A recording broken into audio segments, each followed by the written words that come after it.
figures from 2019 show that adults in the US spend an average of 3 hours 35 minutes watching TV every day. However, study has found that watching TV can lower your IQ, while reading is a way of reducing stress, improving memory, and even preventing Alzheimer's. In his book Brief Answers to the Big Questions, 2018, Stephen Hawkins states, "If you stack the new books being published next to each other, at the present rate of production you would have to move at 90 miles an hour just to keep up with the end of the line. Reading remains the most popular hobby in the world, and some of the most interesting facts are featured here. Everything from the largest library in the world to the origin of the term, bookworm." 10. Bibliophobia. A lot of people might rate reading as one of their favorite hobbies, but bibliophobia is the unusual fear of books and reading. Someone could fear the story of the book itself, holding a book, or even just being in a library. They might also be terrified of reading out loud, and possible symptoms include shaking, sweating, or even crying. School children might even skip classes to save themselves from the risk. Treatment can be difficult if the root cause isn't established. Maybe someone was forced to read all the time when they were a child, or have a learning disability and find it a struggle to read out loud. Subtypes of this phobia include mythophobia, the fear of false statements, and metrophobia, which is a fear of poetry. A bibliophobia actually means the complete opposite. This is an uncommon fear of running out of things to read. 9. Most expensive book. In 1994, Bill Gates bought the Codex Leicester by Leonardo da Vinci for $30.8 million, making it the most expensive book ever purchased. Purchased in the 1700s by the Earl of Leicester, this is where the book gets its name from. It was sold to an art collector in 1980 before Bill Gates decided he wanted it for his own collection. A big fan of Leonardo da Vinci, Gates states, "Even though, in the age of free Wikipedia entries and YouTube videos, it's easier than ever to satisfy your curiosity. It's ironic that we can be reminded about the wonders of modern life by a man who lived 500 years ago." After buying the book, each page was scanned to create a digital version of the Codex Leicester that can now be viewed online.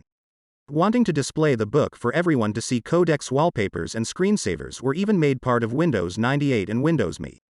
8. Highest library fine. Although she wasn't the one who originally borrowed Days and Deeds, on the 2nd of June 2020 Emily Canelo Sims was awarded a Guinness World Record for the largest book fine ever paid. This fine came to over $345. Days and Deeds is a book of children's poems, and it was due back to Kewanee Public Library in Illinois on the 19th of April 1955. When it wasn't returned, fines continued to rise at 2 cents per day. The library itself is 145 years old, opening in 1875 and first named the Kewanee Library Association. If the book had been taken out around the time it opened, fees might have come to over $1,000. Today, 92% of libraries in the United States impose library fines. Sue Epstein, library director at Saxton B.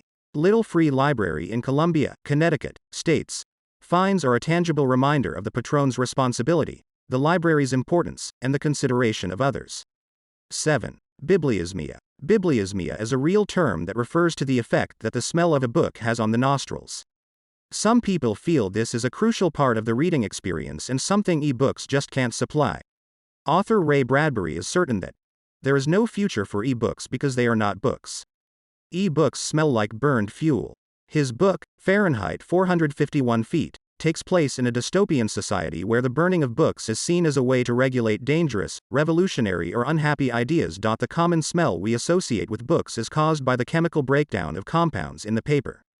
This happens over time, and the smell continues to grow stronger. Many people feel that the older the book, the better it smells. To many, each book has its own smell, indicating originality. A survey conducted in 2015 by UK Reading Habits concluded that just 10% of respondents preferred ebooks over regular ones, while 71% had never even used an ebook.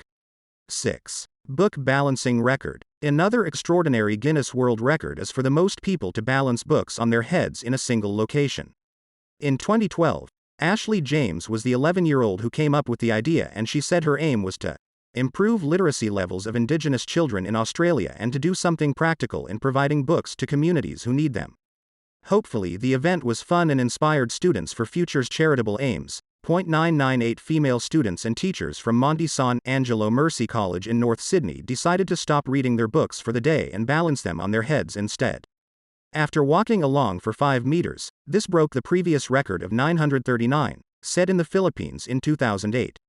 The books used to reach this new record were distributed among children in the Northern Territory, an orphanage in Kenya and a school in Tanzania. 5. First book written on typewriter. Historians agree that Mark Twain's Life on the Mississippi, 1882, was the first typewritten manuscript sent to a publisher. In his autobiography, Mark Twain not only boasts that, "I was the first person in the world that ever had a telephone in his house," but also, "I was the first person in the world to apply a type machine to literature." In his book, Mark Twain accidentally refers to The Adventures of Tom Sawyer as the first book published, and this book is often mentioned on fact lists. Typewriter historian Darrell Rare confirms that Life on the Mississippi, written on a Remington No. 2, was actually the first. 27-year-old Kelly Sims recently found a first edition of this novel in a thrift store.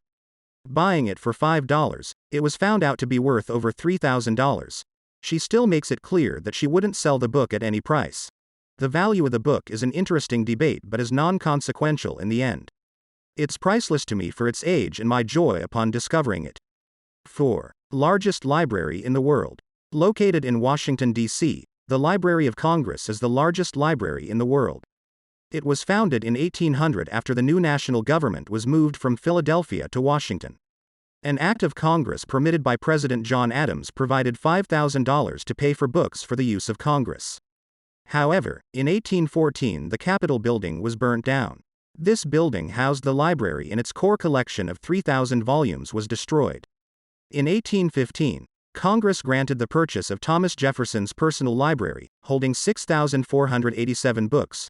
Today, there are 3 buildings connected by underground passageways: the Thomas Jefferson Building, John Adams Building and James Madison Memorial Building. Holding over 38 million books, the total length of bookshelves in the library reaches 745 miles. Each working day, approximately 10,000 items are added to these collections and books can be discovered in 470 different languages. 3. Longest novel. Remembrance of Things Past, sometimes translated as In Search of Lost Time, was written by French author Marcel Proust. This is a novel published in 7 volumes that were released between 1913 and 1927. It is the story of the author's own life and the society he lived in, portraying himself as someone searching for the meaning and purpose of his own life. It tries to encourage people to appreciate life while they have it. The first part of this volume, Swan's Way, was rejected by the publishers he sent it to, so Proust decided to publish the book himself. His father was a great doctor known for eliminating cholera from France, and Proust stated, "If only I could do for humanity as much good with my books as my father did with his work." The 7 volumes of this novel contain 1,267,069 words, making the estimated number of characters used 9,609,000. Spaces are counted as 1 character each. This doubles the amount of words featured in War and Peace. 2. Bookworm. Now applied to someone who loves books and spends all their time reading. The word bookworm originates from the name of an insect with the power to damage books. The drugstore beetle and cigarette beetle are 2 of these insects who don't just like to eat the bookbinder's paste, but also the bindings and leaves of the books. Certain species of moths, such as the brown house moth, have also been referred to as bookworms, but actually, there's no species of worm that has the power to eat through the pages. At first, calling someone a bookworm was an insult. This meant they were self-centered and read too much when they should be out socializing with other people. Today, bookworm just refers to someone who loves reading. They might sit down and read the dictionary, just for the sake of having something to read. 1. Most popular book. While the exact number sold can never be determined, the Holy Bible remains the best-selling book of all time. A survey set up by the Bible Society determined that between 1815 and 1975 over 2.5 billion copies had been sold. Since then, these numbers have apparently doubled. While the Holy Bible was first published in the 1450s, Harry Potter and the Philosopher's Stone was first published in 1997, and by January 2020, the Harry Potter series had already sold over 500 million copies. It has also been translated into 80 different languages, and the first book of the series remains one of the most popular novels ever published. The Holy Bible might be banned in 52 countries, but this hasn't stopped it from becoming the most popular book of all time. Harry Potter remains the most banned book series in America, which has a lot to do with Catholic school policies that are against the reference to magic, spells, and curses. See you in other videos. Bye bye.